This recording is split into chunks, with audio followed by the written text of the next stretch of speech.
The weight of the world. The insistent bleating of the alarm dragged Ethan from a dream of sun-drenched beaches and impossible blue water.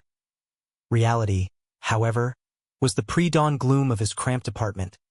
The damp chill seeping through the thin walls, he slapped the snooze button, just once, knowing he couldn't afford to linger. Rent was due, and his mother's medication wasn't getting any cheaper. He pulled on his worn jeans and a faded blue t-shirt, the same uniform he wore every day. The bus ride was a symphony of groans and sputtering engines, the air thick with the scent of stale coffee and desperation. He watched the city slowly awaken. The gray buildings gradually illuminated by the weak morning light. Each window a tiny rectangle holding untold stories. Maria's diner was already buzzing when he arrived.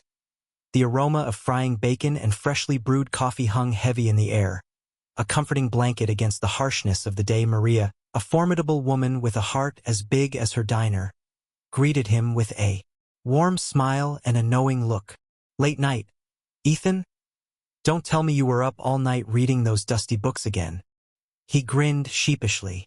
Couldn't put it down, Maria. Besides, early to bed, early to rise, makes a man tired. She chuckled, swatting him playfully on the arm with a dish towel. Go on, get your apron on. Old Man Hemlock is already here, waiting for his usual burnt toast and black coffee. And be nice to him, the poor dear's got no one. Ethan tied the apron around his waist, the familiar fabric a small comfort. He knew Old Man Hemlock was a regular, a lonely widower who found solace in the diner's simple offerings and the occasional kind word. He poured the old man's coffee, making sure it was scalding hot, just the way he liked it. Mornin', Mr. Hemlock? Ethan said, placing the cup carefully on the table. How are we today? The old man grumbled something unintelligible, but Ethan noticed the slight upturn of his lips. He knew Mr. Hemlock appreciated the small gestures, the quiet acknowledgement of his existence.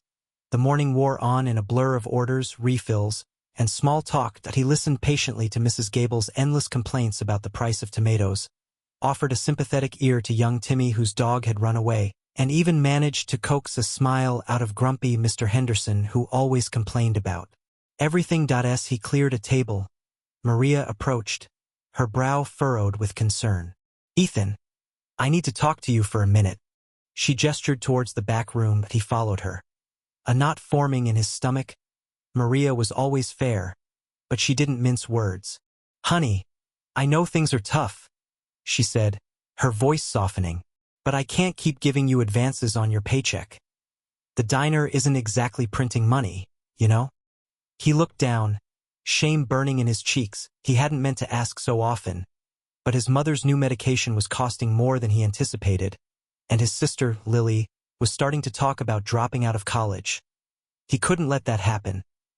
Lily was brilliant, a shooting star destined for great things. I know, Maria, he mumbled. I'm sorry. I'll figure something out. Maria sighed, placing a hand on his arm. I know you will, Ethan. You always do. But don't carry the weight of the world on your shoulders. Sweetheart, you're a good kid, and you deserve a break. He forced a smile, but the weight remained, heavy and suffocating. He walked back into the bustling diner, the cheerful atmosphere now feeling like a mockery. He poured another cup of coffee, the dark liquid mirroring the turmoil in his heart. He had to find a way, somehow, to make things work. He always did. But this time, the mountain seemed higher, the climb steeper, and he wasn't sure how much longer he could carry the weight. An unexpected patron. The bell above the door jingled, announcing a new arrival. Ethan, wiping down the counter, glanced up and saw a motorized wheelchair struggling to maneuver through the narrow doorway. The man piloting it, face set in a grim line, wrestled with the controls, bumping against the doorframe with a frustrated grunt. Ethan's heart went out to him.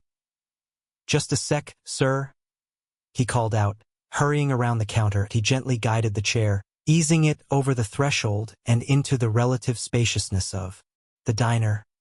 There you go. Let me help you find a table.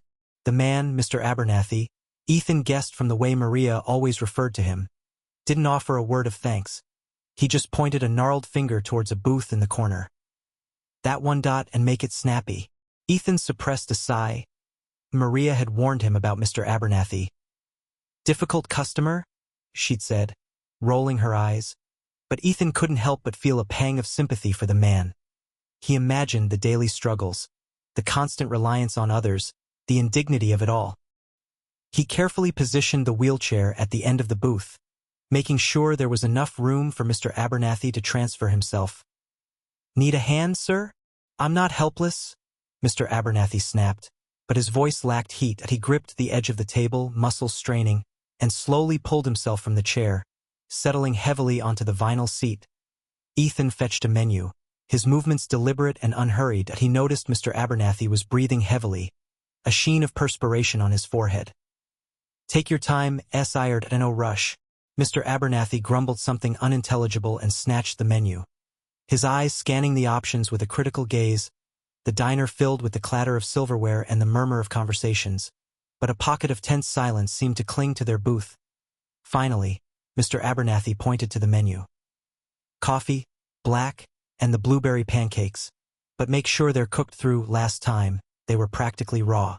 "Of course, sir," Ethan replied, making a mental note to alert the cook that he knew Maria was watching him from behind the counter. Her brow furrowed as Ethan walked towards the kitchen. Maria intercepted him. "Ethan, honey, you don't have to put up with that. He's a pain, always complaining." Ethan smiled. "He just needs a little patience, Maria. Everyone does." He paused, glancing back at the solitary figure hunched over the menu. "Besides," he added softly, "maybe he's just lonely." Maria softened, her expression shifting from concern to something akin to admiration. "You've got a good heart, Ethan. Too good, maybe, but don't let him walk all over you, okay?" Ethan patted her hand. "Don't worry, Maria, that I can handle it." He grabbed a coffee pot and headed back to Mr. Abernathy's booth. The aroma of freshly brewed coffee preceding him, he poured a cup, the dark liquid steaming in the cool air, and placed it carefully in front of the elderly man. Maybe, just maybe, he could make Mr. Abernathy's day a little brighter, one pancake at a time, the gruff old man. "These cushions are atrocious," Mr. Abernathy rasped, his voice like dry leaves skittering across pavement. He poked a bony finger at the plush velvet seat. "Bring me something firmer. Something that doesn't swallow a man whole." Ethan, balancing a tray laden with a pot of Earl Grey and delicate bone china, almost faltered. "Of course, sir. I'll see what we have." He deposited the tray on a nearby table with practiced care, a silent prayer that nothing would shatter. That he returned moments later with a linen-covered cushion, hoping its tighter weave would appease the old man. Abernathy examined it with a disdainful sniff. "Linen? Do you take me for a pauper?" I said, firmer, not rougher. "Find something. Leather." "Yes, leather would do nicely. And make sure it's broken in. That I don't want to sit on something that squeaks like a rusty hinge." Ethan bit back a sigh. The lunch rush was starting, and other tables were beginning to fill. "Right away, sir." He disappeared into the back, a vague memory surfacing of a discarded leather armchair in the attic. Mrs. Higgins, the owner, hoarded everything. After a frantic search, Ethan emerged, triumphant, with a small, square leather cushion, its surface worn smooth with age. Abernathy scrutinized it as if it were a flawed diamond. "Acceptable," he declared finally, then pointed a gnarled finger at the teapot. "And this tea is lukewarm. Take it back. I want it scalding. Hot enough to blister the tongue." As Ethan retreated again, he heard a muttered, "Can't get anything right these days." He resisted the urge to argue. Arguing wouldn't solve anything. Patience, he reminded himself, was a virtue. He replaced the tea with a freshly brewed pot, the steam rising in a fragrant cloud. Abernathy took a tentative sip, his eyes narrowing. "Better. Now fetch me a newspaper, the Financial Times, and make sure it's today's edition, not some stale relic from last week." Ethan retrieved the paper, noticing the tremor in Abernathy's hand as he unfolded it. The old man scanned the pages with intense focus, his lips moving silently as he read. For a moment, the harsh lines of his face softened, revealing a glimpse of the man he might have been. Ethan watched him, an unexpected wave of sympathy washing over him. He remembered his own grandfather, gruff on the outside but secretly lonely after his wife passed. Perhaps Abernathy was simply isolated. Abernathy abruptly slammed the paper down. "Did you know," he said, his voice sharp again, "that the price of crude oil has risen 3% this morning? Incompetent fools running the world. I tell you, incompetent." Ethan simply nodded, refilling Abernathy's teacup. The clatter of cutlery and the murmur of conversations filled the cafe. Yet Abernathy seemed utterly alone, adrift in a sea of his own making. Ethan briefly recalled a conversation overheard years ago. A clipped, angry voice on the phone.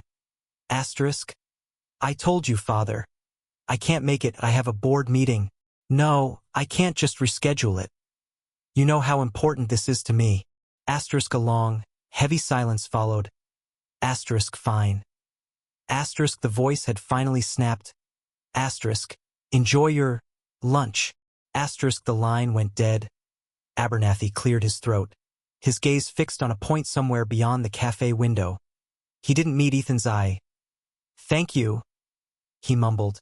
The words barely audible to it wasn't much, but it was enough.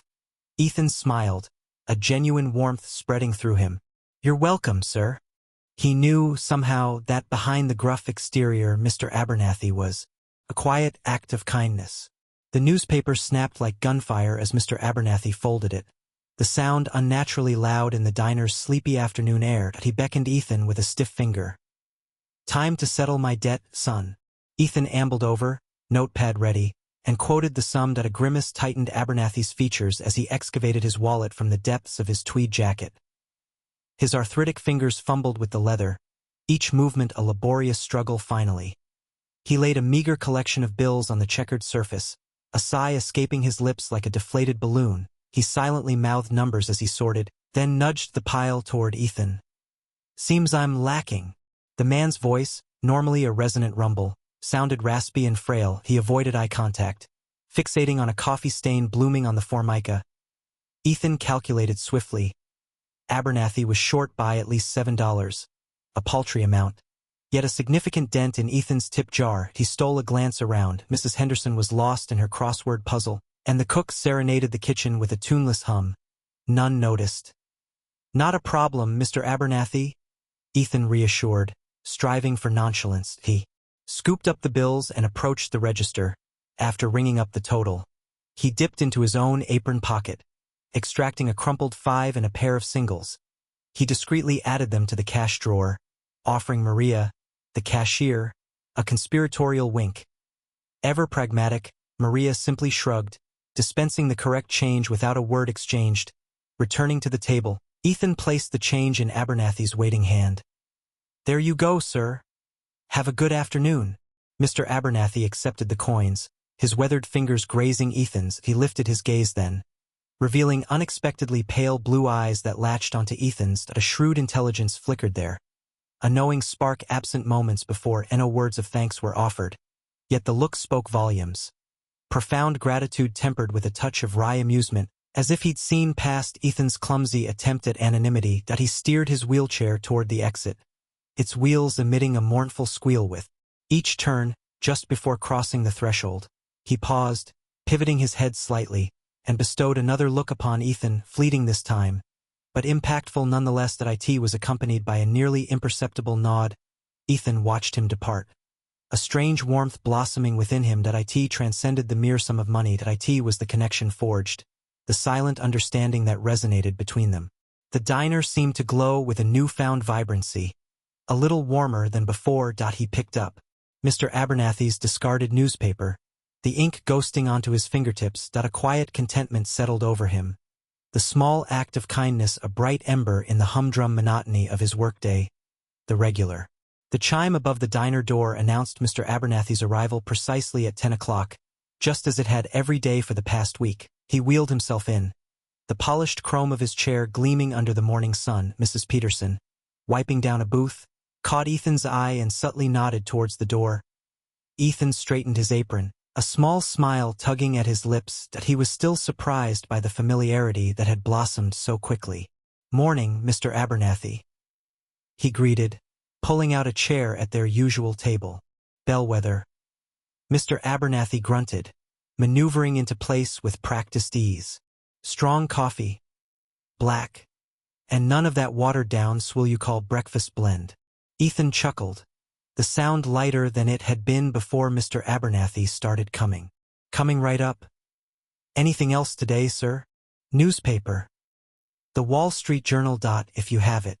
Ethan did. He retrieved it from the stack behind the counter, placing it carefully beside Mr. Abernathy as he poured the coffee.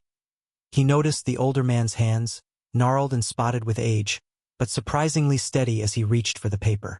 Thank you, Bellwether. You're proving to be reliable. It was high praise, Ethan knew. Just doing my job, sir.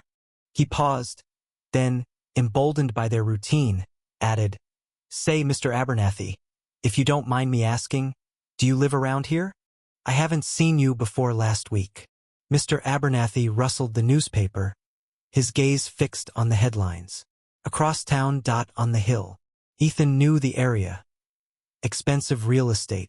Quite a trek, he commented, carefully refilling Mr. Abernathy's coffee. Especially in that chair. Keeps me out of trouble, Mr. Abernathy said. A flicker of something, was it amusement? In his eyes. Besides, the fresh air does me good. Cooped up in that mausoleum all day? He trailed off, a shadow passing over his face. Ethan didn't push. He sensed the vulnerability beneath the gruff exterior. Well, we're glad to have you, sir. It's nice to have a regular. Mr. Abernathy lowered the newspaper slightly, his eyes meeting Ethan's. Regular?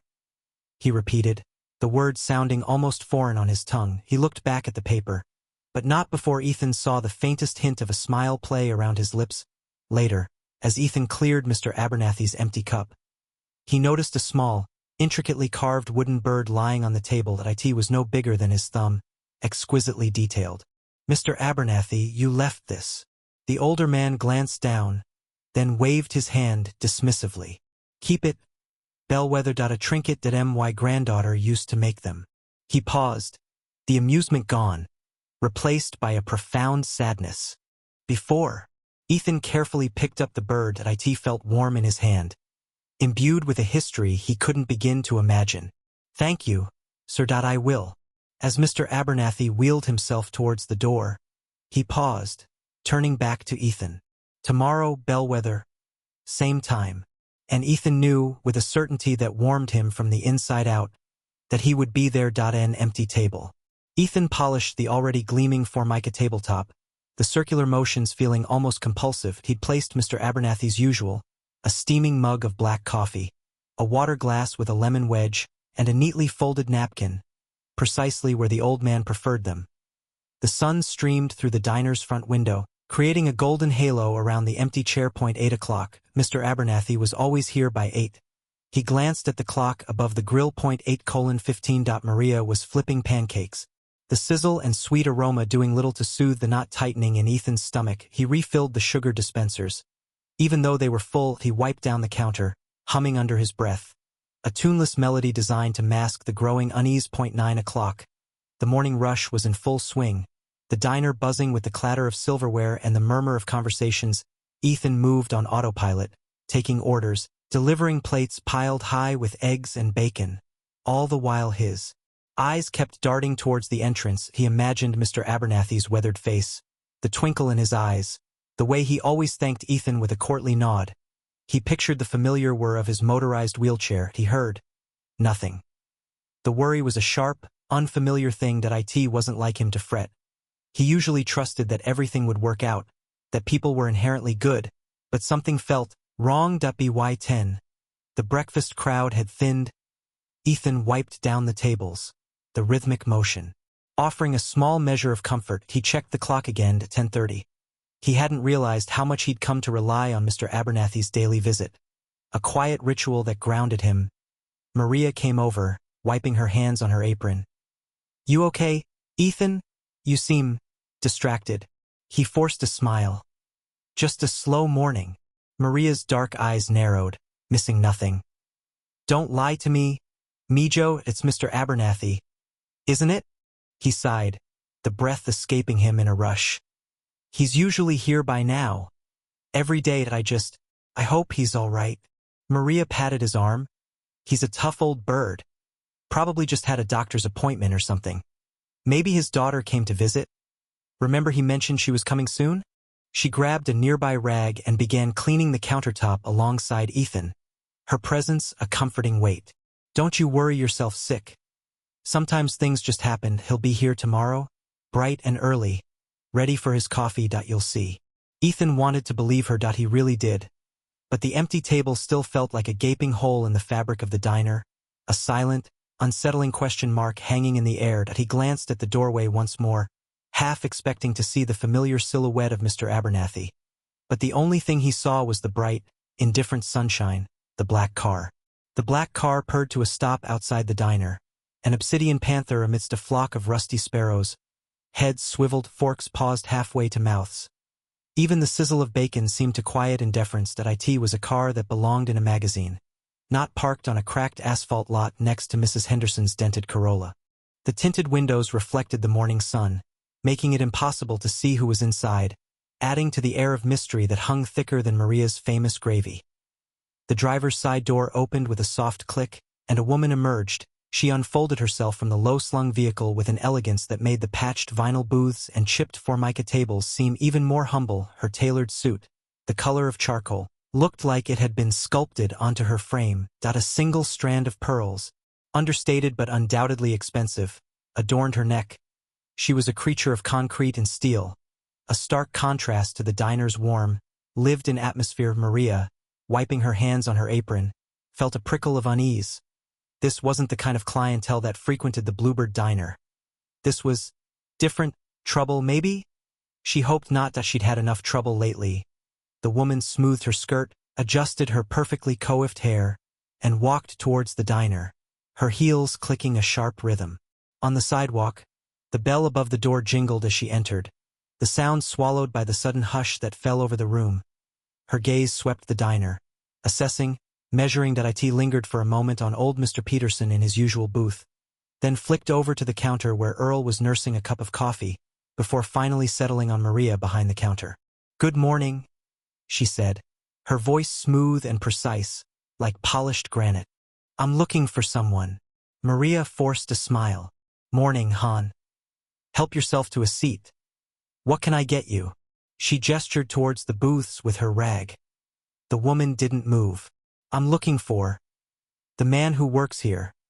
The one who helped an elderly gentleman in a wheelchair last week." Maria's apprehension sharpened. How did she know about that? "That would be Thomas," she said cautiously.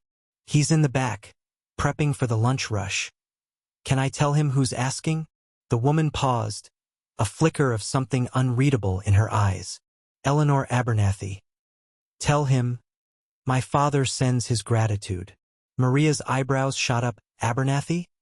As in the Abernathy? The billionaire Abernathy?" She swallowed hard, the lump in her throat suddenly making it difficult to speak. Right away."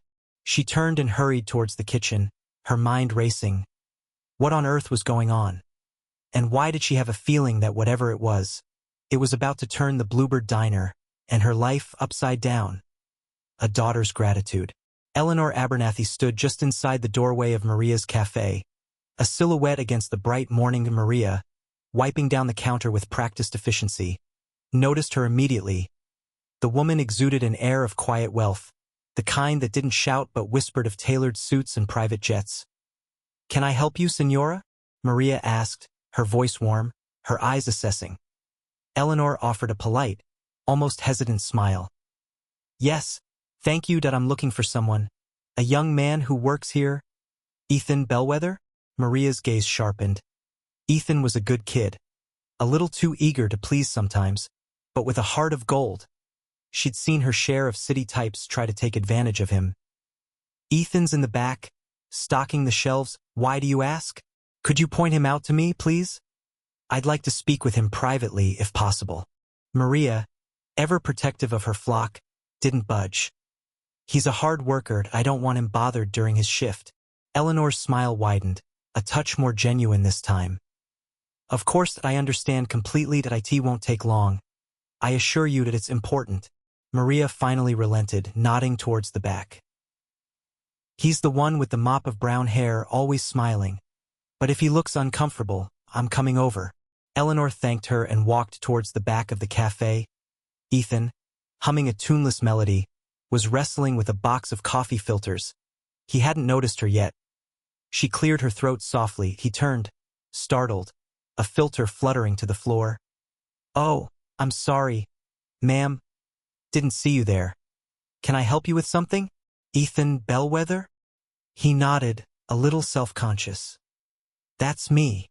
Eleanor extended her hand. "My name is Eleanor Abernathy." Her grip was surprisingly firm. I was Mr. Abernathy's daughter." Ethan's brow furrowed. "Mr. Abernathy? The gentleman? The one who was here last week?" Eleanor's eyes flickered with a sadness that seemed to radiate outwards. "Yes, my father. He passed away peacefully in his sleep 3 days ago." Ethan's face crumpled. He'd only known the man for a few hours, but there was something about his quiet dignity, his gentle demeanor, that had touched him. "Oh, I'm so sorry to hear that, Miss Abernathy. He seemed like a good man." "He was a good man," Eleanor said, her voice thick with emotion. "And I came here to thank you, Ethan, from the bottom of my heart. He told me about your kindness, about how you helped him. He was isolated in his final years. He hadn't felt that seen, that cared for, in a very long time. Your simple act of compassion meant the world to him. And to me." Ethan felt a lump forming in his throat. The news of Mr. Abernathy's passing was a sharp pang, a reminder of the fragility of life. I just helped him across the street. It wasn't much." Eleanor shook her head. "It was everything. My father. He wasn't always the easiest man to be around, especially as his health declined. Thank you. Thank you for treating him with respect, with dignity, with kindness. It meant the world to him." Kindness rewarded. The chime above the cafe door announced a visitor, usually a harbinger of the lunchtime rush. But it was Eleanor Abernathy who graced the entrance, sunlight illuminating the copper threads in her meticulously coiffed hair. Ethan nearly fumbled the plate of huevos rancheros. Her reappearance was unexpected, a ghost from a past he'd tried to bury. "Ethan?" The sound was a low murmur, lacking the sharp edge he recalled. "Ms. Abernathy," he replied, gingerly setting down the plate. "What can I do for you?" Maria, ever vigilant, emerged from the kitchen, wiping her hands on her apron. "Everything okay, Ethan? You look like you've seen a specter." She cast a wary glance at Eleanor, maternal concern etched on her face. Eleanor offered Maria a polite smile, a delicate curve of her lips. "I was hoping to steal a few moments of Ethan's time, if I may." Sensing a matter of consequence, Maria gave a brisk nod. "Fine, but don't monopolize him. Food won't magically appear on the tables." Eleanor gestured Ethan towards a secluded booth in the back. The cool vinyl provided a small comfort beneath him. She opened a slender, leather folder. "My father, his will contained specific provisions." A tremor passed through her voice. "He wished to acknowledge your kindness, Ethan." Confusion knit Ethan's brow. "Acknowledge me? I simply helped him cross the street." Eleanor demurred, a melancholy smile gracing her features. "It resonated deeper than that. Ethan, you afforded him respect, treated him with grace, where others did not. He observed that keenly. He was a man of perceptive insights." She slid a document across the table. "He bequeathed to you a considerable inheritance." Ethan's eyes fixated on the paper, the figures blurring into an incomprehensible mass. The sum was staggering, beyond his wildest imaginings. Disbelief warred with nascent gratitude, leaving him lightheaded. I don't understand this." "It was his desire that you receive it, without condition. He believed you possessed a generous spirit, and he entrusted you to exercise it judiciously." Eleanor's gaze held a hopeful expectancy. The ensuing days dissolved into a vortex of consultations with financial advisors and estate attorneys, meticulously orchestrated by Eleanor. The fortune was legitimate, life-altering. He could abandon his job, traverse continents, acquire a palatial estate. The possibilities were limitless. Yet, perched on the stoop of his modest apartment, as the sunset ignited the horizon, he realized none of those options held true allure. The following morning, he entered Maria's cafe, inhaling the familiar symphony of roasting coffee and sizzling bacon. Maria stood sentinel behind the counter, humming in sync with the radio's melody. "Ethan, you're tardy. What detained you?" she chided, her eyes betraying underlying concern. He inhaled deeply. "Maria, I need to confide in you."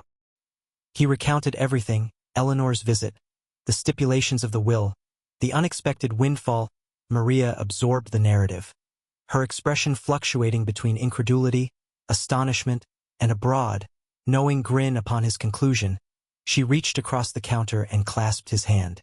"Oh, Ethan, Eho, you merit this blessing. Your heart shines like gold." "I'm staying put, Maria," he declared, meeting her earnest gaze. "I want to reinvest in this community, bolster the local school, maybe establish a scholarship endowment. And I intend to continue working here at least on a part-time basis. I enjoy it here and I value the camaraderie." Maria's eyes welled with unshed tears. "You foolish boy. You're under no obligation." "I know," he responded, a grin spreading across his face. "But that's precisely what I desire.